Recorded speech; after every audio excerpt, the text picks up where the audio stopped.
On the news, kidnappers kill 3 siblings in Taraba State after ransom payment. Atiku, Obi, Tinubu leading presidential candidates condemn lawyers' killing, call for police reforms as police free 2 officers detained killer cop. And Labour Party announces Oshutokun as Peter Obi's campaign DG.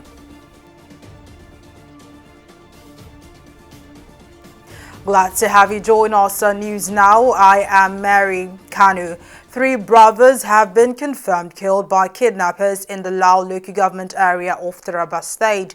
Confirming the incident, the police spokesman in the state, Abdullahi Usman, said the sad incident took place on Sunday at Garindogo community of Lao local government area. The 3 brothers, according to the police, were kidnapped from the said community. The kidnappers had demanded a ransom of 100 million naira to release the victims, and the father of the trio, Alhaji Musa, a dealer in cattle, had negotiated to 60 million naira, which they agreed. The kidnappers demanded that the money be paid in cash and given to them via a motorcyclist. However, they later killed the ransom bearer and the 3 brothers after they got the money.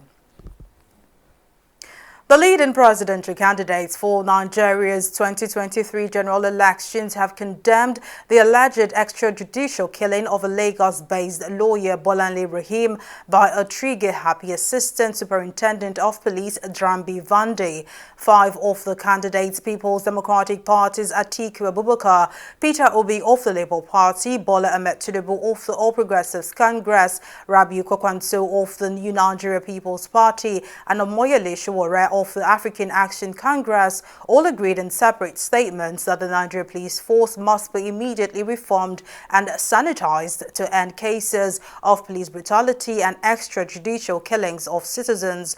Rahim was shot dead on Christmas Day by Vande. He was attached to Ajiwe police station in Ajah.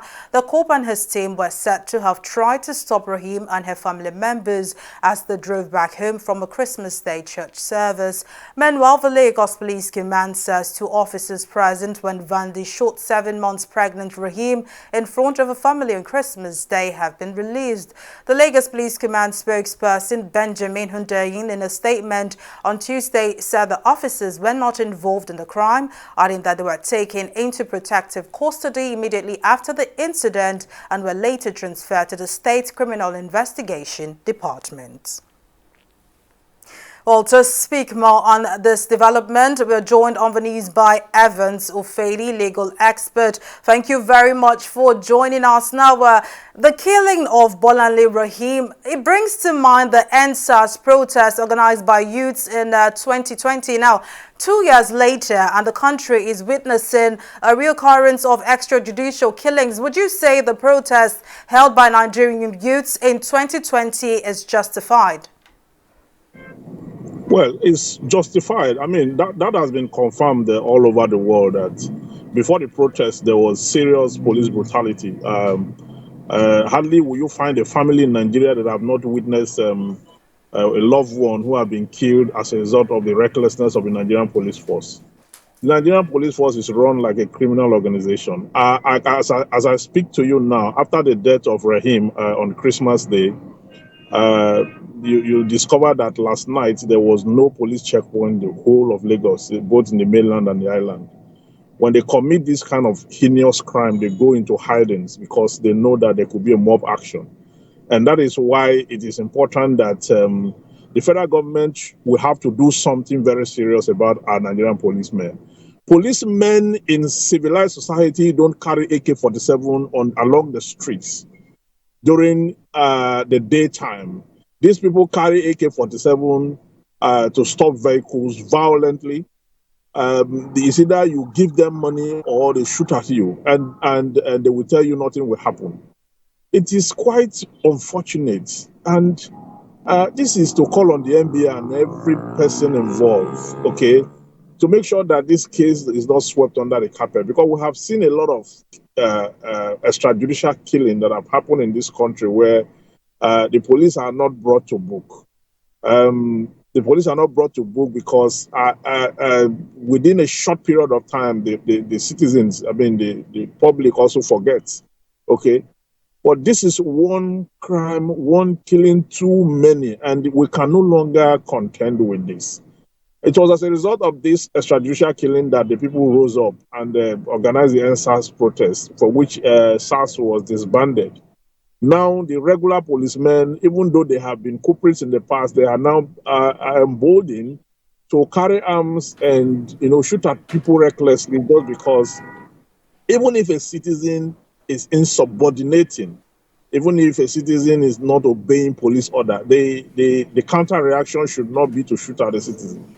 Okay, that is why they need to take away Now, the AK-47. sorry to cut you here, Evans, but this then brings me to the question of how you think this particular case can be dealt with in such a way that it serves as a deterrent to all the police officers.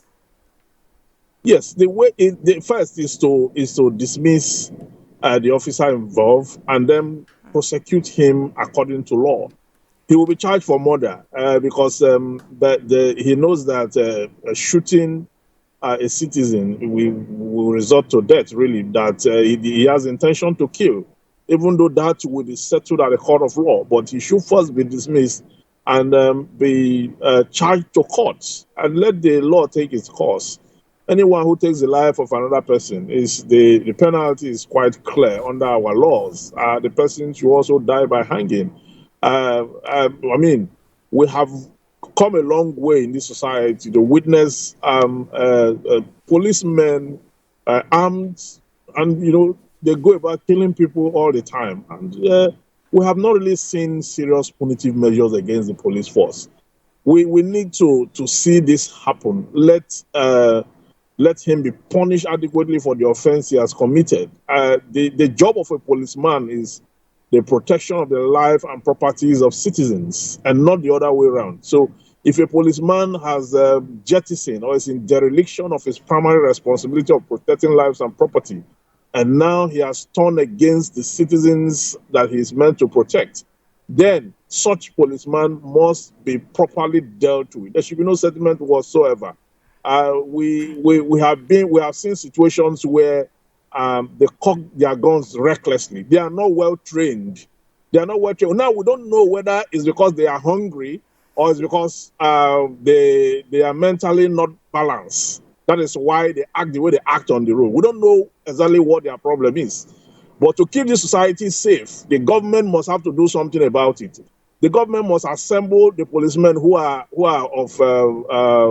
a mental health issue and take them out of the force, and then inject new persons and train them adequately. And for once, the policemen should be schooled. Our policemen are barely literate. They act sometimes like they ask you for money. A policeman is not an accountant. Why should a policeman be asking for money? It doesn't happen anywhere in the world. Evans, I'm sorry to cut you here, but that's how much we can take on the news.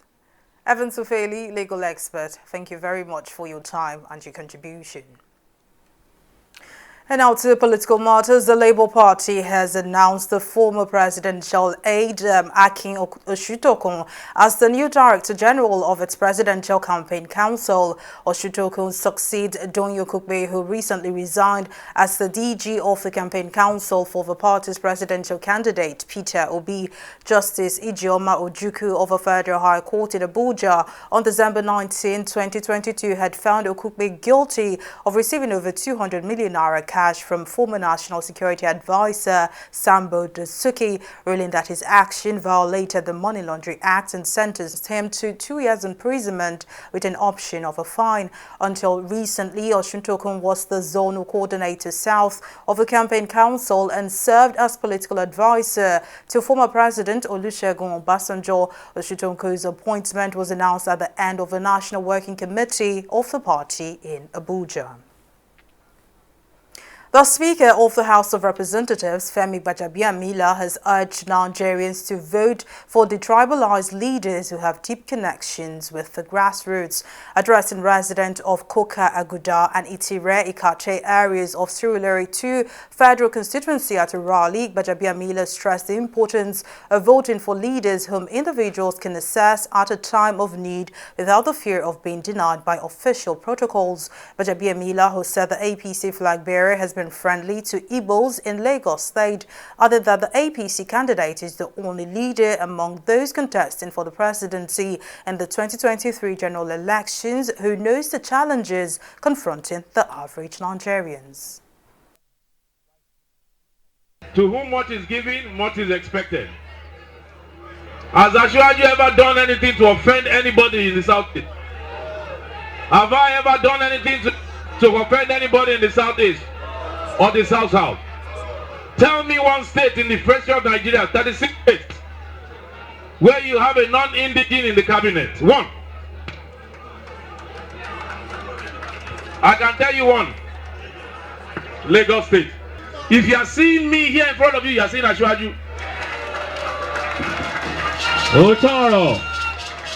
So there's nothing you want that we will not listen to you. The people I need here are the people in opposition or who are not with us in APC.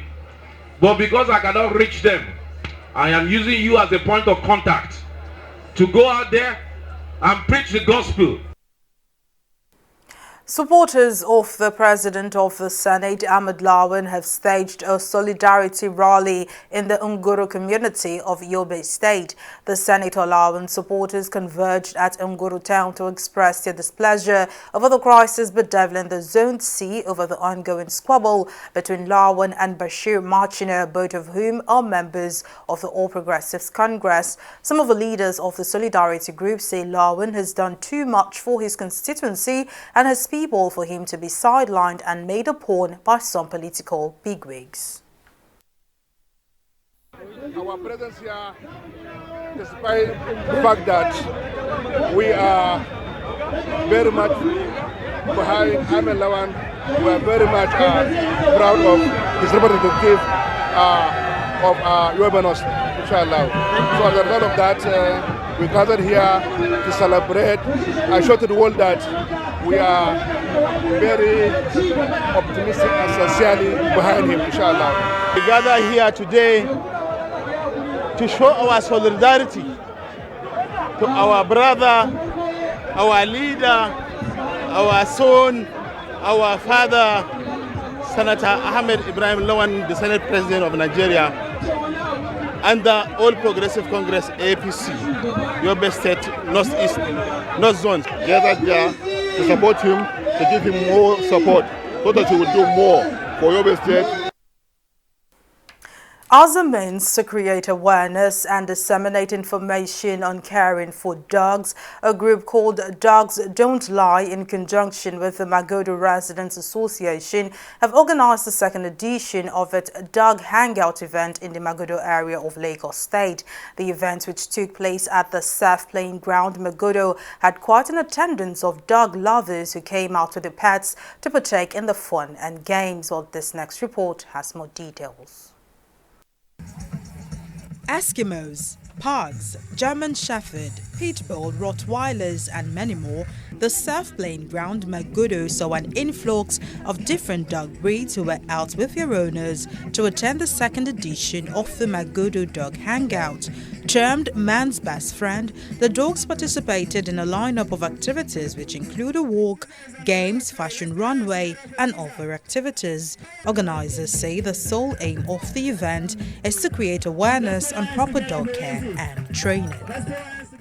Magodo is, we know so many pet lovers we have here, we have so many dogs, and the awareness for dogs is not enough. So what we're trying to create here is to have a friendly environment for both dogs and human. Okay, and also to be able to give our necessary information to dog lovers and owners, so you'll be able to, so you know how to interact with your dogs and how to take care of your dogs better. Dogs actually communicate. It talks to you, but if you don't pay attention, you won't know. For example, some people believe that, oh, dogs mess up the whole place and they poo in your house. It's not true. A well-trained dog doesn't mess up its territory. It marks its territory. Bones are not good for dogs. It is true. But the kind of dog matters. For example, your Lhasa dogs, the small dogs, it is not advisable for you to feed them with bones because those bones can get stuck in their throats. And you know they are small dogs. Dogs can't cough it out. And if it gets stuck in its throat, the esophagus is very, very tiny. So if it gets stuck there, there is no way you can pull it out. So most times your dog, he might not tell you that he has a problem. He will stop eating, he probably will stop drinking water until he dies. Dog lovers who showed up with their pets say despite the excesses sometimes displayed by the dogs, they wouldn't change the experiences of being dog owners. I have 6 dogs to be precise. I have 2 American Eskimo, I have a German Shepherd, I have 3 Lhasas. Generally, I love dogs, so no matter what they do, the disadvantage of having a dog, I still love having them because it's not as much as loving them, you understand? So I put up with all of their excesses. So I have Missy. Missy was the one you saw doing all the drama. She's a project dog. I wanted to have a Lagosian in a dog. And she's more like, she's been through everything in Lagos. Like everything in Lagos has been through is what she has actually been through. I work her off leash in Lagos. She's been on bikes, she's been on tricycles, she's been on public transport, and she's fantastic. I've had her for like 1 year and 7 months. And one very big key, I tell everybody, spend time with your dogs. Dogs are like kids, they have emotions, they have personalities, they process information. But when we condition them to only process information we want to give, then we have dogs that are unpredictable, same as kids.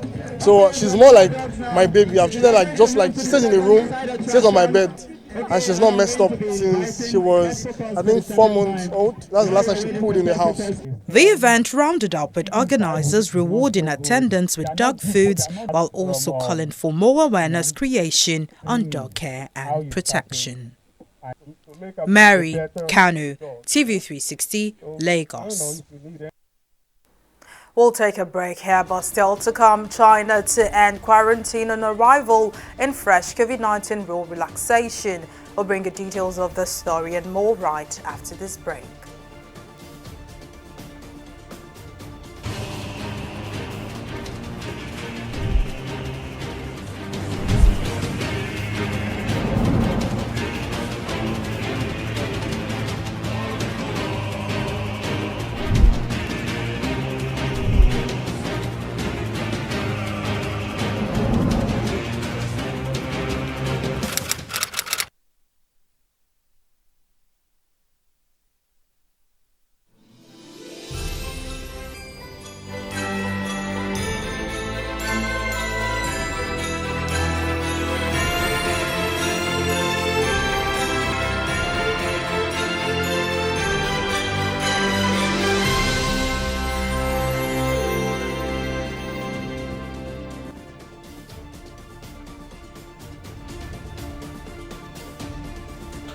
Welcome back. Here's a recap of our top stories tonight. 3 brothers have been confirmed killed by kidnappers in the Lauluki government area of Taraba State. Confirming the incident, the police spokesman in the state, Abdullahi Usman, said the sad incident took place on Sunday at Garindogo community of Lauluki government area. The kidnappers demanded a ransom of 100 million naira to be paid in cash and given to them via a motorcyclist. However, they later killed the ransom bearer and the 3 brothers after they got the money. We also told you that the leading presidential candidates for Nigeria's 2023 general elections have condemned the alleged extrajudicial killing of a Lagos-based lawyer Bolanle Rahim by a Trigger Happy Assistant Superintendent of Police Adrambi Vandi. Rahim was shot dead on Christmas Day by Vandi. He was attached to Ajiwe police station in Ajah. The cop and his team were said to have tried to stop Rahim and her family members as they drove back home from a Christmas Day church service. Meanwhile, the Lagos Police Command says 2 officers present when Vandi shot 7 months pregnant Rahim in front of her family on Christmas Day have been released. In case you missed any of our news bulletins, for more updates, log on to our website at www.tv360nigeria.com. You can also follow us on our social media platforms on Twitter, Instagram and YouTube at TV360 Nigeria. On Facebook, we are at TV360 Online.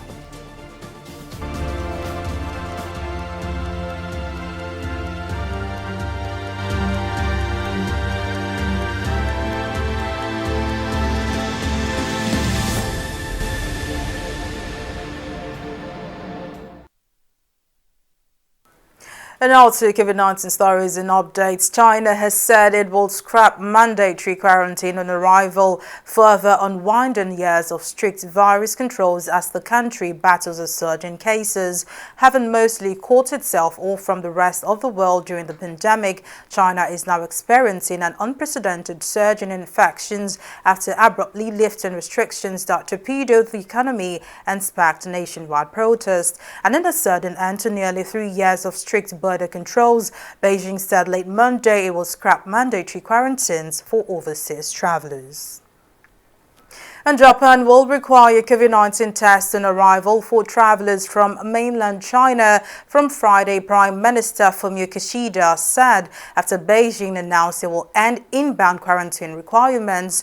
Tokyo has eased its restrictions on tourists in recent months, and the move means travelers from China will be the only visitors required to take COVID-19 tests on arrival other than those who are displaying symptoms. Kishida said on Tuesday the decision was taken because there is information that infection is spreading rapidly in China. We'll take a break and return with business stories. To stay with us.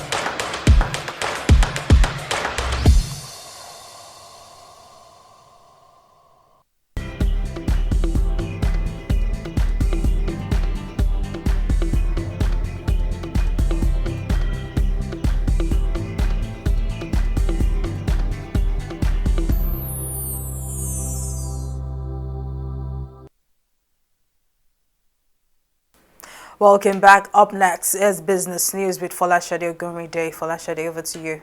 Well, many thanks, Mary. And in business, at least 6,047 bank verification numbers of bank customers have been placed under the Central Bank of Nigeria's watch list for fraudulent transactions. This was contained in the CBN Financial Stability June 2022 report published in December. The report disclosed that the Apex Bank conducted an assessment of 28 banks and the Nigerian Interbank Settlement System to ascertain compliance with the regulatory framework for BVN operations and watch lists for the Nigerian banking industry in the review period. Based on the report, the total number of watch-listed BVNs for fraud increased from 5,347 in December 2021 to 6,047 in June 2020. The World Bank has asked the Central Bank of Nigeria to reconsider its RT200 program despite its good intentions. According to the Global Bank, the policy has created an additional foreign exchange window for the worsening the nation's FX problems. The bank further explained that the CBN seeks to boost foreign exchange supply to the economy through other sources, which is adding to distortions. That's it on Business News. Over to Mary for the rest of the news. Thank you, Folashade, for the update. Now on the global scene, jailed former South Korean President Lee Myung-bak has received a presidential pardon, cutting short his 17-year sentence on corruption charges, the Justice Minister has said.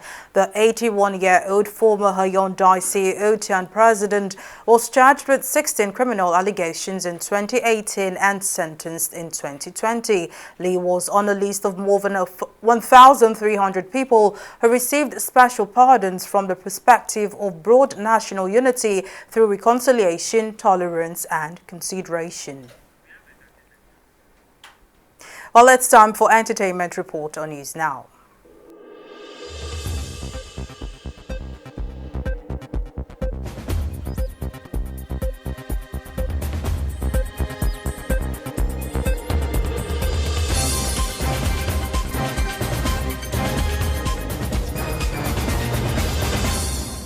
It seems like the close friendship between singer Davido and actress Eniola Badmus has come to an abrupt end as he has unfollowed her on Instagram.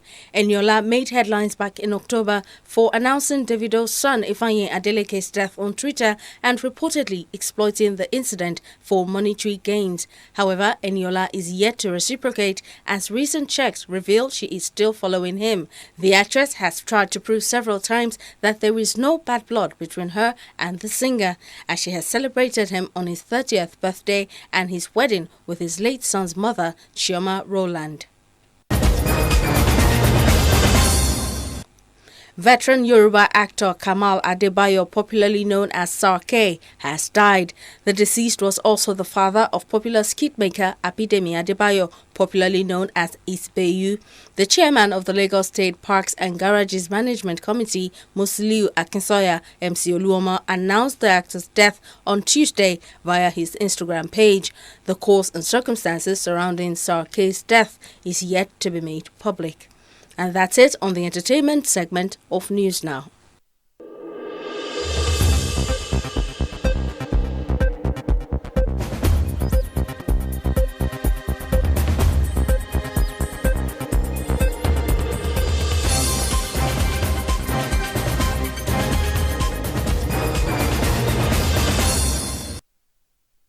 And now in sports, Liverpool have won the race to sign Dutch international forward Cody Gakpo after PSV Eindhoven announced an agreement with the English Giants on Monday. Gakpo, who scored 3 goals at the World Cup for the Netherlands, had previously been linked with a move to Liverpool's rivals Manchester United.